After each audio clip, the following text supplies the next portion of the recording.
Бүгін сіздерді жаңылтпаш айтуға баулығым келіп тұр. Ал ендеше, 1 минутта неше жаңылтпашты жаңылмай айтады екенсіздер? Көрейік.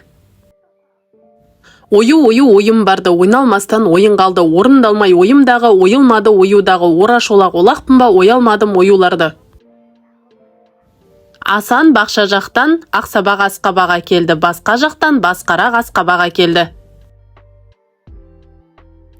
Біреуі көрікті кісі, біреуі бөрікті кісі, көрікті кісі зорықты, бөрікті кісі қорықты. Тоқпақ жаттап, айтсақ жақсақ, жатқа тақпақ, жатта тақ-тақ. Күз кез көз, күш кеш көш, кір кер, көр күл кел көл, кілең қысқа сөз кім оқиды тез. Айта жақталды, қайта жатталды, қайта жақталды, айта жатталды. Арнамызға жазылуды ұмытпаңыздар. Неше жаңылтпашты жаңылмай айта алдыңыз? Пікірге жаза кетіңіз.